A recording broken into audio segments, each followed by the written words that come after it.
Assalamualaikum warahmatullahi wabarakatuh.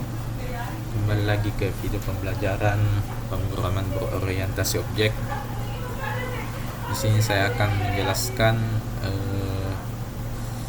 tugas final pemrograman berorientasi objek, yaitu pointer sebagai objek yang dilengkapi dengan database.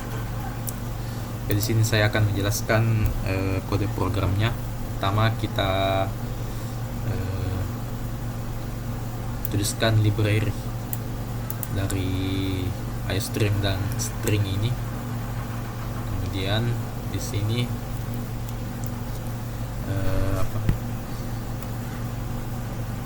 menggunakan sebagai objek. Program ini menggunakan pointer sebagai objek, di mana sesuai dengan paradigma pemrograman objek. Di sini saya membuat dua kelas. Yang pertama kelas item, yang kelas database, yang diakses, hak aksesnya itu public. Kemudian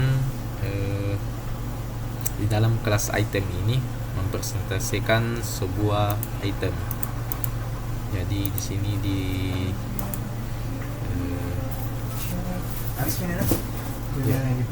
Oke. Kelas item di mana paradigma programnya itu yang bertipe integer untuk paradigma pemrogramannya itu ID, tipe datanya string untuk name, dan tipe data integer untuk jumlah. Dan sini kembali lagi ke untuk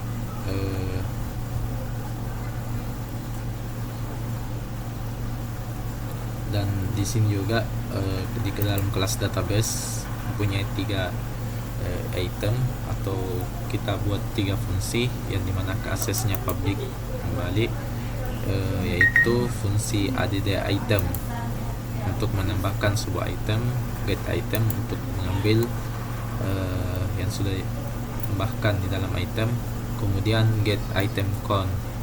Jadi ada tiga variabel yang dibuat di dalam kelas database. Kemudian di kelas item ini masing-masing kita kelas item ini mempresentasikan sebuah item dalam database.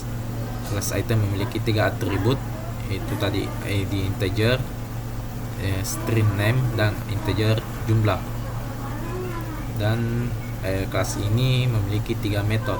Yang pertama get ID, yang kedua get name, dan get jumlah untuk memanggil sebuah jumlah. Ini get name untuk memanggil sebuah nama. Sebentar, apa nama dari database-nya. Ini juga get ID untuk memanggil ID dari database. Kemudian masing-masing kita kembalikan nilai dari setiap variabel yang sudah kita buat tadi, yaitu ID, name, dan jumlah. Kemudian di sini diberikan hak akses private untuk ID, nama, dan jumlah. Di dalam kelas database, kelas ini juga mempresentasikan database. Kelas ini juga memiliki tiga metode, yang dimana add item atau tiga fungsi yang kita buat, get item dan get item count. Di sini di add item fungsi void, dimana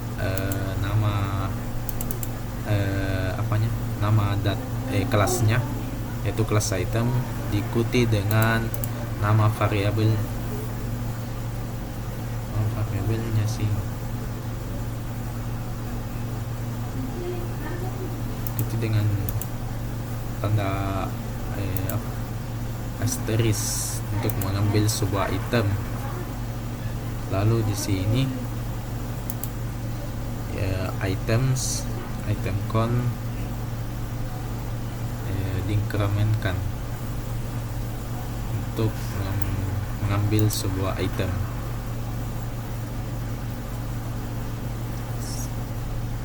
Kemudian di item ini untuk metode atau fungsi get item, paradigmanya kita kasih namakan index, lalu kita kembalikan nilai dari items ini di dalam argumen index. Kemudian get item count, kita kembalikan juga untuk item count ini, yaitu dari metode yang sudah kita buat, yaitu get item count. Kemudian di sini diberikan akses private yang nantinya bakal dipanggil di fungsi main di luar daripada kelas database ini, yaitu item diikuti tanda asterisk yang dimana namanya items dan max items. Terus kemudian item count, yang nilai dari item count ini sama dengan 0. Kemudian di fungsi main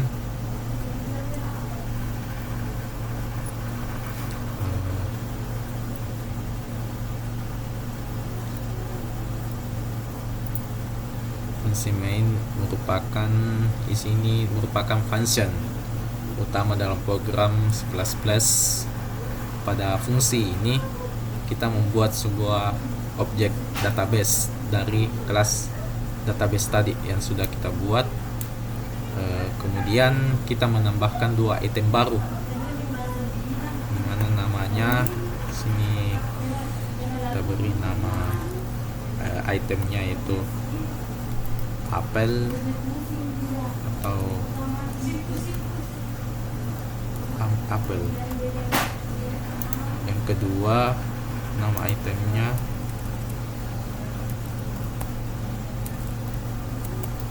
pisang, apel, yang dimana di sini kita menambahkan, pertama kita tulis dulu database untuk menambahkan item baru ke database, kemudian metode add item, kemudian kita beri nama sini new untuk item, untuk menambahkan item baru. Nah di sini angka 1 dan 2 kita sebagai ID daripada database ini, kemudian apel dan pisang sebagai nama dari database namanya, kemudian ini angka nilai atau jumlah dari database yang sudah kita buat. Kemudian menampilkan semua item dalam database, menggunakan looping. Di sini for kita insersikan i sama dengan 0, i untuk database, mengambil get item count, lalu i diinkrementkan. Terus kemudian kita tulis nama kelasnya, kemudian tanda asterisk nama objeknya itu item, kemudian database dari nama database-nya untuk mengambil sebuah item yang dimana kita sudah insersikan tadi. Perulangannya itu kita simbolkan i. Kemudian di sini untuk outputnya, maka ID akan keluar sebentar 1 dan 2, yaitu di dalam item ini kita panggil get ID.